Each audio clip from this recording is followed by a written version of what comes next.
Man, it's great to meet you. I love what you got going on in your life. Thank you for taking a minute out today. Appreciate it, man. Appreciate it. Yeah. So let's begin our journey into your world by asking you this. You know, 4.5, 5 years ago, we were dealing with this pandemic and it did a lot of things. And the responses around the world were different. I know London was different from parts of the United States, but ultimately, we all had to pivot. We all had to figure things out. How much of living through that time period and changing has affected the way that you do business and things today? Massively. I think it was a really transformative period. I think of it a bit like a cocoon. Everybody had to be locked down and stay indoors and stuff. And then when we came back out of it, everything was very different. So with my company, we used to have an office in an area of London called Enfield. It was next to the station, so it was easy for people to get to and stuff like that. Had about 8 people in there. And during the pandemic, we ended up actually growing the business because people realized they need digital marketing. We worked with a lot of restaurants and they were panicking to figure out how to sell via their website so that they could do takeaways where they used to just be sit-in restaurants and stuff like that. So we actually grew, but it became really difficult with the restrictions and stuff to actually keep that office. Yes. So in 2022, we let go of it and the company went fully remote. And so that's a core part of the business. I spent so much setting up that office and creating a nice culture and a welcome, and just the health and safety is crazy here as well. Like we have to have a fire alarm, all these things. And then it's like, no, everyone works from home. Just make sure your desk is at an appropriate length so you don't end up kicking your neck or something. Yeah. And and it's so much easier, and everyone works a bit remote, more flexibly. And so I think that was the biggest change. And I think a lot of companies that we work with do the same. Now everybody's trying to get them back in the office and stuff. But I think if you've gotten used to 4 or 5 years of working from the comfort of your home, being able to see your family more, not having to. I've been to LA. They suck with the transport. Going from the suburbs into the city to go to work. You lose like 2 hours every morning, Yeah. and I don't know how long in the evening. So all that time is reclaimed, and you get to do stuff you actually care about. And then some guy's like, "Come back to the office. We need you." You're Yeah. like, "No, man, I'm gonna find something else that I don't have to do that." Yeah. So I think that was the biggest shift that I just see on my day-to-day. Yeah. Bro. So let's get into exactly what you do on a daily basis. And to do that, I want to put you in front of a bunch of grade school kids at career day. Let's say 10, 11 year olds. One of the kids in the back of the room is curious and is like, "Hey, what do you do for a living?" How do you answer them? So a 7-year-old, right? So I make kick-ass websites. All That's my right. They would that's love that my answer. that's my I mean the bit I run a company called Kick-Ass Online. So it's in the name. But essentially, we just help other people who have a business make more money than they're currently doing without having to do more work themselves.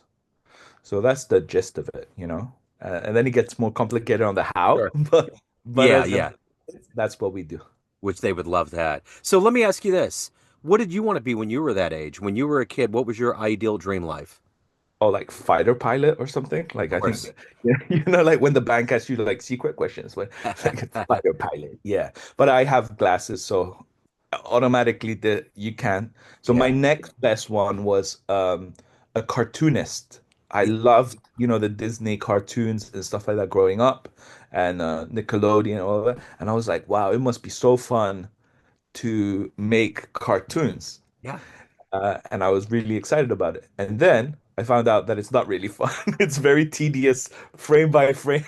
I Uh-huh. said no. Yeah, yeah. Yeah. It's a funny thing about childhood. It's just kind of like people that want to be a vet. It's like once they see the blood and the real side of it, it's like, yeah, maybe something else, you know? Yeah, yeah. After you have to put down your first cute puppy, Yeah. I'm sure the gravity of the situation shifts, right? Yeah. It's over with for sure. So take me back to your childhood. Where were you born and raised? What were these seeds of getting into web development? You obviously are a people person. How were all these seeds sowed and evolved into who you are today? So I was actually born in Greece. My parents are my mom's Greek, my dad's Polish. Okay. So the entrepreneurial spirit was there from my dad immigrating to Greece and doing jobs in the country to make a living. And my mom worked in the graphic design industry. So she worked in print and stuff like that. So my family, when I was growing up, I grew up in a printing company, you know? So they were doing newspapers and magazines and all these things. And so I was surrounded by, like Macs and technology and all this cool stuff. And so that really got me into that sort of world of print. And then when I was growing up, my parents, we moved to the UK. I became sick. I had stage 4 leukemia. Oh, So it was a really rough, 3, 4 years of getting treatment and stuff like that. I had to relearn how to walk because had some complications. So that built a lot of the resilience I have and sort of my motivation to just keep doing new things and keep going for it. I think once you get to a point where you're like almost die, you think about life a lot differently. You realize like, okay, stuff's not guaranteed. I got to do what I can, you know? So my parents wanted me to be a doctor, typical immigrant dream. yeah, Our yeah, son will be a doctor and he will absolutely. look after us. And then I actually was going for it. I studied biology and chemistry and physics and all of that. And then I applied for all the medical stuff and I didn't pass any of the unis. And we have something called clearance. So at the end of August, so you do your bids and stuff in like March, right? And then they're like, oh, if you get these grades, we'll let you in. And then after August, when you get your grades, they say, okay, we have some available slots. And you call and you say, hey, I got this, can you give? And you kind of haggle with them for the leftover spaces. Yeah, And I got accepted into the University of Westminster, but for video games. So I kind of went like, this will be better than medicine. yeah, I can make VR like virtual worlds. That'll be much better than dealing with real people, yeah. sick people. So I went into that, and then from there, I learned some web development. I learned programming, software engineering, all of that, and then got into the workforce afterwards. I worked in the city as a web developer. But unfortunately, that company went bust within 6, 7 months of me working there. The owner was not a good guy. He was a bit fraudulent. I found out my pay slips were fake. He owed me a lot of money, and so I was really jaded by the concept of working for somebody else. My dad had always preached about entrepreneurship and making your own sort of mark on the world and stuff. So I took a trip. I went to Japan for 2 weeks with my good friend from uni. It was very spontaneous. I found a ticket for like less than 300 pounds. So back then it was like normal would be double that, right? Yeah, yeah, And we went there for 2 weeks, really broadened my horizons. And then when I came back, I was like, okay, I'm gonna make my own business. And I called it Design Shogun. I was fresh from Japan. yeah. And then after the third person was like, what's the Shogun? How do I spell that? I was like, oh, this is a bad name. I need to change it. And so I set up my first agency called Some Talented People. I thought it'd be fun to be like made by some talented people, Yeah, at the bottom of websites and stuff. yeah. And yeah, so that's how it went from there. I ran that business for about 10 years. And last year we set up Kick-Ass Online. We restructured and new messaging, new branding and everything. And it's a lot more clean now. So When I was a kid, I was a big comic book guy, and every Tuesday the new comic books would come out, and I loved them. And I remember yeah. there was a Spider-Man one, and there was a kid in there that had leukemia. I will never forget this. It shook my foundation, just because when you're a kid, you're not faced with that level of mortality. I mean, you may have Yeah. relatives around you that pass and things like that, but when I saw that this kid was going through this, I will never forget that. So when you said that, it's like it instantly popped into my head. It was like it was probably my favorite to this day. I probably need to find that comic book because it's one of my favorites of all time. So Yeah. it's interesting. So let me ask you this: You've obviously, speaking of leukemia, had to fight through that. You know, Mhm. you're you're setting up your own gig as an entrepreneur. You've had to really kind of work through things. Who's been that inspiration? Who's been that hero that's helped you do all this? Uh, it sounds cheesy, but my parents were my inspiration initially, especially through the chemo. I think if I had different parents, I wouldn't have survived. They really, really fought for me during the treatments and stuff like that. There were some really bad points, and I think if my parents didn't like really advocate for me during those points, I might have been either way worse off, or just didn't make it. Yeah. Um, and in terms of like like famous people and stuff like that, I'm a really big fan of Gary Vee. Yeah. I've met him quite a few times. We have loads of pictures together and stuff. I've seen him almost every year for like 4 years now. It's like I'm my Instagram feed's got more pictures of me and Gary than me and my wife, you know. I'm like, okay. Um, but I really liked his candor. You know, one of my core values is candor. Yeah. Originally it was honesty, but then I wanted to do craftsmanship, creativity, and I was like, I need another C word, and I found out candor because it's more of an American word than a English word. We don't use it as much, but I really like candor. And have you seen those was it the Divergent movies Yeah. where they have yeah, they have like the different houses, and I Uh-huh. was like, candor, yeah, yeah, I'm all about that. Yeah. Because I tell people the way it is, and sometimes they don't like it. But I'm like, would you rather I lie to you? Right. You know, they're like, no. I'm Right. like, good. So we're on the same page, you Yeah. know? So as an entrepreneur, what who out there exists that you admire what they do from the top down that maybe you emulate or maybe you could hang out with them at some point and glean something and help your path? Is there anyone out there like that? Um, I think Neil Patel Yeah. definitely is one of them. He just seems like a cool guy, and he seems like one of those people that really wants to figure out how things work. Yeah. You know, whenever he puts something out, I feel like he's reread this like 20 times and fact checked everything, and then he puts it out. Yeah. You know, Yeah. I I never see any content from him that's just not been well researched, or he's done it himself, and Yeah. he's speaking from a position of authenticity. And Yeah. so I really respect Neil.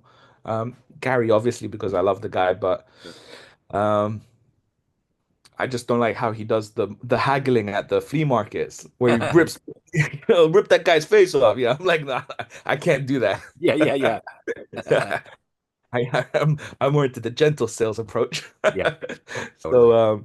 yeah, and I really like Tim Ferriss. I know he's more of you know, it's a bit different, but that book he wrote was the 4 Hour Work Week. Yeah. Really changed my perspective. And then he wrote another book that was not as good, but for by his own account, the 4 Hour Body, right? Or the 4 Week Body. I can't remember if it was a 4 hour or the 4 week, but it was Yeah. like he's crazy. He was testing himself like protein blood test. He bought a whole like body scanner machine just to like so he was like, oh, I'm gonna eat this and I'm gonna scan myself and see what happens, like Yeah. that really analytical mind of just like not taking things for granted, or not assuming things just because like that's the common conception. He's like, nah, man, I'm gonna I'm gonna test everything. And Yeah. I really like that approach to work. Yeah. I don't want to be like, oh, we should move that button on the website from there to there because it feels nice. Right. No, I'm gonna A/B test the shit out of that and be like, okay, I've got facts. Like, if we move it there, we're gonna convert like 20% more. Move it there, you know?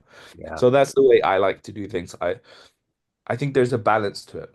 You have to have that inspiration and that courage to leap, but you gotta have the facts in place before you, Yeah.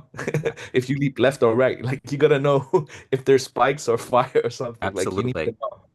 So Yeah. making those decisions, but not being as scared to make decisions. Because I see so many business people that I meet, and they are immobilized by fear. Oh, I've been working on this thing, but don't tell anyone because like bro, like it's not gonna you're not gonna launch it and it's gonna be an overnight success, you know? Yeah. It's not, we're past that point of build it and they will come. You have to build it and shout from the rooftops and then run some SEO and PPC and get some social media influencers before you even get some traction, you Yeah. know? So those people who like, oh, have this idea for a business, but I'm working and I don't know, and ah, you gotta just go for it, you know? Yep. There's I think you can only regret the actions you don't take. And so do it. Yeah. Worst case, you're back where you started, you know? I mean, I'm not saying I've smashed every decision I've made because, my you fall regularly in business, but it's about falling quickly and getting back up and trying new things. Yeah. Not just be like, oh, I hurt my knee, I'm never gonna go out and walk again. Like Yeah. that's not how business works. Yeah. So, So yeah. Mark Twain famously said of all the great things that he said, he never regretted what he did in his life. He regretted what he didn't do. So that was what I was thinking about when you said that. It's interesting.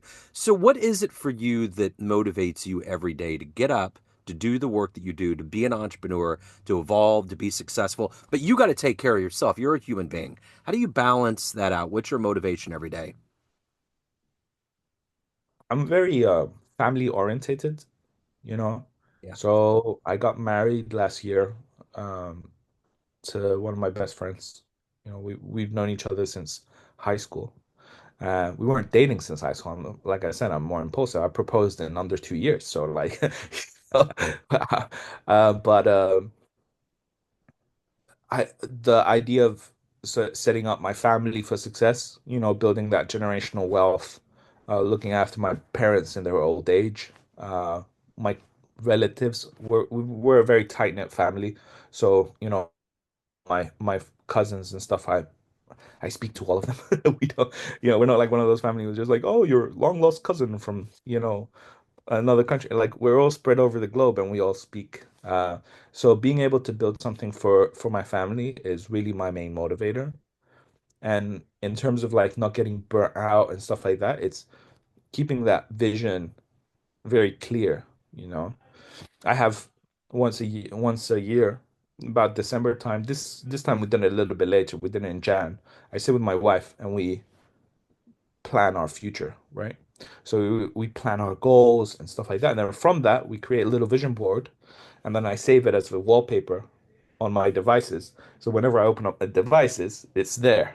So I'm like, where am I gonna see it the most? Some people put it on their mirrors and stuff like that. I'm like, I'm always on my computer. I'm always on my tablet. So I put it there. Her one is on her phone because she doesn't have those devices. So when she opens up her phone, there it is on the. I think her lock screen's actually my face, and then when you log in, like it's there. Yeah. But it's about keeping it fresh and updating it. So I have a 15-year goal. I have a 15-year vision of how I want my life to be. I have a 10-year one, 5-year one, 1-year one, and I know where I'm working towards. Yeah. So there's no room for uh confusion. Yeah. Everything I want to do, I'm like, is this going to get me closer to my 1, 5, 10, 15? Yeah. And if it's not, then I don't do it. And it just makes my life a lot easier, you know? Yeah. So instead of moving forward right now, I'm going to move back a little bit. Let's say you have a dream tonight. You run into Mhm. that version of you, a very young version of you, say 18 years old, and you can give that version of you a piece of advice based on this life you've led, the wisdom you've accumulated. What advice would you impart on that young version of you? Wow, what a question. That's a great question. Uh, damn. Maybe maybe don't work for that company. Yeah, there you go. That screwed me. But even that, I learned so much. Yeah, So even through negative situations, you always learn something. It's a learning opportunity. yeah, So I would say maybe invest earlier, right. both in my both in myself and also financially. I Yeah, think if I could tell my 18-year-old self, like, okay, you're just fresh out of uni, like what do you need to do? Like invest in yourself, build good habits. So read more, exercise more, put open up a brokerage account. Just like because compounding is so massive, you Yeah. know. Those mar I always use the expression marginal gains. It's little wins every day, but they add up Hmm. so massive. So I would say start those habits early. Yeah. Um, and then the dividends pay for themselves so quickly.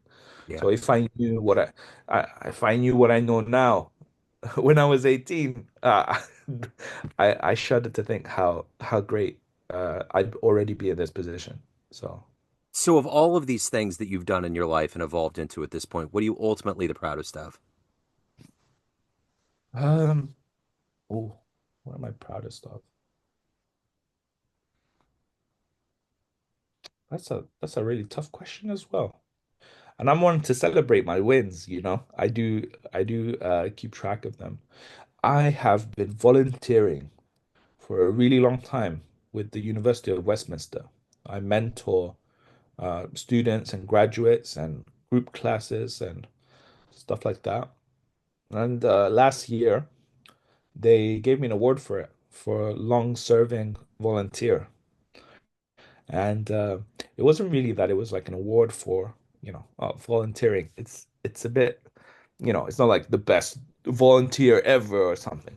Yeah. But it was nice to be recognized. And what I really enjoyed from that process, I still volunteer all the time, but is seeing how successful the students that I've mentored are now.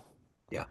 You know, if I check in with them and like, I remember one of my first ones, he was in IT and he was really struggling because he didn't want to be in the UK. He wanted to move back home, but he couldn't do it because of the way that it was.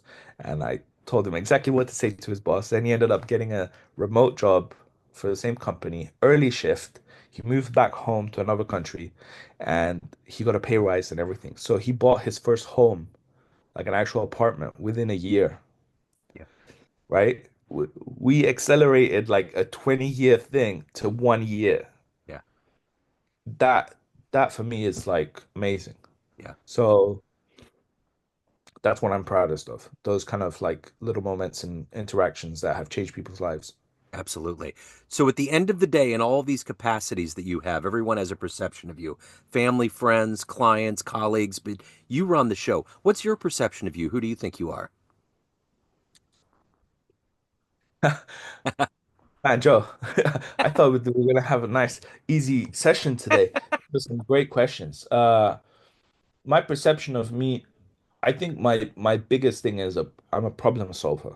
Yeah. You know, people call me my friends, my family, my clients, and essentially they're coming to me with a problem, and then I solve it. Yeah. You know, or at least I give them the steps to solve that Yeah. themselves, or either I do it or something like that. But I think that's the biggest thing. Like that's how I see myself as a problem solver. Yeah. Definitely. So what's the best advice you've ever gotten? If you don't like something, uh, no, what is it? If you don't like where you are, move. You're not a tree. I like that. That's I great. think it's a quote from someone, but I heard it from a friend. Yeah. I was complaining, I was complaining about my situation when I was younger, and he was like, "If you don't like where you are, move. You're not a tree." Uh, I was like, "Whoa, that's so deep, and it sounds so silly." but it But is, like, it's deeply simple. yeah, I think the best advice usually is. So, yeah, I just left that place, and I was happier for it. And I think I heard this recently, but it's like, was it what's his name? What's the guy from Amazon? Jeff Bezos, Oh, right? I yeah. think he said where it was like stress, it happens when you don't take the actions that you're supposed to or can or something like that. Yeah. And I think that's really like that really resonates with that vibe. Yeah. Is if you're in a situation where you're not comfortable and the solution is you leave or you talk to someone and you're not doing it, you're causing yourself stress for no reason. You Yeah. know, people procrastinate a lot of stuff just because they're afraid of people's perceptions of them. Uh-huh. And I think our perception of what people will think is always way more than what it actually is. I think it's a spotlight effect, you know. We buckle on the street. We're like, oh no, everybody's watching me. Oh, so embarrassing. And you get up and you notice nobody has stopped. Nobody's looking at you. No. Nobody cares. They all got their own things on their mind. And so get over yourself. Just if you're not happy, change it. Like, you know, or and I understand that's someone saying something like that comes from a place of privilege, but if you can't change it immediately, you can take steps towards changing it, Totally. right? If you're in a job that you're not happy with, you can start applying for somewhere else. Yep. If the money's not good, you can ask for a raise. Yep. If they say no, you can say, what do I need to do? Like there's always an option. You know, we've got free will. We need to use more of it Yep. and get to the point where we're happy. Yep. I think making a plan and taking actions towards it will solve 99% of problems. Absolutely, it will. Hey, this has been great. If anyone wants to reach out, they want to hire you, they want to learn more, they have questions, any of the good business, where can they go? Yeah, so they can check out my personal website. It's thepazbi.com. Okay. Or they can reach out on LinkedIn. Just search for Pazbi, Pazbi. And if you Google me, I am the only guy called Pazbi. I can So only imagine. the first page is just, if you want to reach me, you will find me for sure. Right on. Pazbi, I love your energy, man. What you're doing, it's wonderful. I love your story. Thank you, sir. Thank you for your time. Best of luck with everything. Thank you, Joe. Thank you. I Thank really you. appreciate having me on. Yes, Thank sir. you.